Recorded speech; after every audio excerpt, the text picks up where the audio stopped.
शिव पुराण विद्धेश्वर संहिता पहला अध्याय।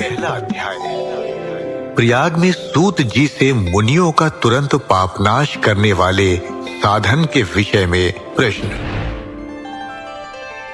जो आदि से लेकर अंत में है, नित्य मंगलमय है, जो आत्मा के स्वरूप को प्रकाशित करने वाले हैं, जिनके 5 मुख हैं और जो खेल खेल में जगत की रचना, पालन और संहार तथा अनुग्रह एवं तिरोभाव रूप 5 प्रबल कर्म करते हैं, उन सर्वश्रेष्ठ अजर अमर उमापति भगवान शंकर का मैं मन ही मन चिंतन करता हूँ। व्यास जी कहते हैं, धर्म का महान क्षेत्र जहाँ गंगा यमुना का संगम है, उस पुण्यमय प्रयाग जो ब्रह्मलोक का मार्ग है, वहाँ एक बार महातेजस्वी महाभाग महात्मा मुनियों ने विशाल यज्ञ का आयोजन किया। उस ज्ञान यज्ञ का समाचार सुनकर पौराणिक शिरोमणि व्यास जी के शिष्य सूत जी वहाँ मुनियों के दर्शन के लिए आए। सूत जी का सभी मुनियों ने विधिवत स्वागत व सत्कार किया तथा उनकी स्तुति करते हुए हाथ जोड़कर उनसे कहा, हे सर्वज्ञ विद्वान रोमहर्षण जी, आप बड़े भाग्यशाली हैं। आपने स्वयं व्यास जी के मुख से पुराण विद्या प्राप्त की है। आप आश्चर्य स्वरूप कथाओं का भंडार हैं। आप भूत भविष्य और वर्तमान के ज्ञाता हैं।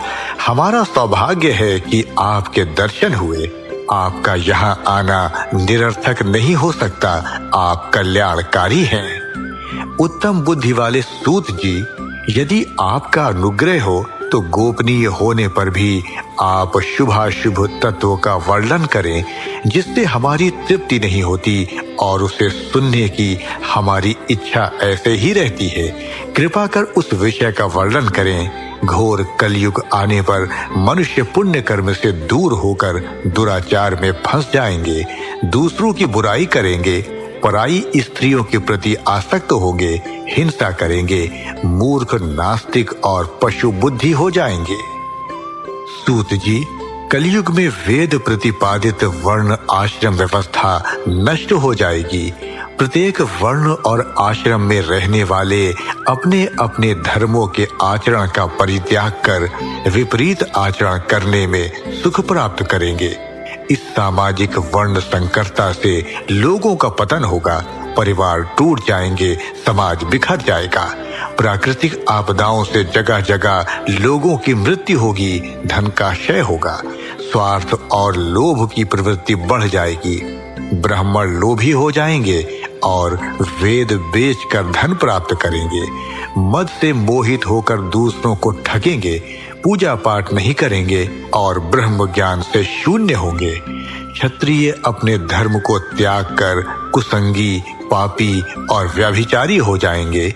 शौर्य से रहित हो वे शूद्रों जैसा व्यवहार करेंगे और काम के अधीन हो जाएंगे।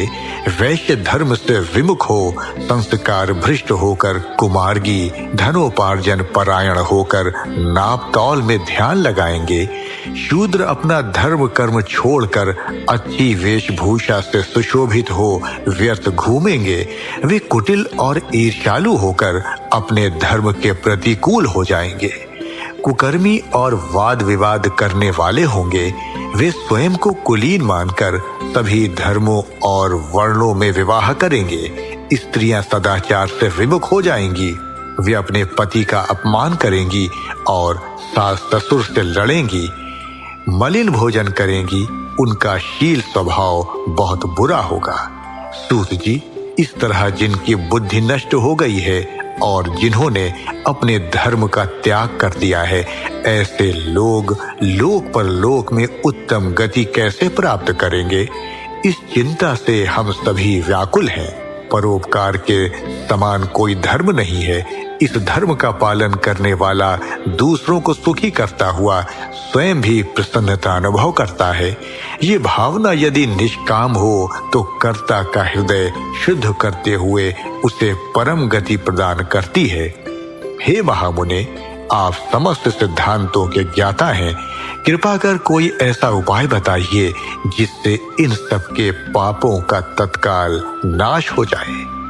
व्यास कहते हैं, उन श्रेष्ठ मुनियों की ये बात सुनकर सूत जी मन ही मन परम श्रेष्ठ भगवान शंकर का स्मरण कर उनसे इस प्रकार बोले।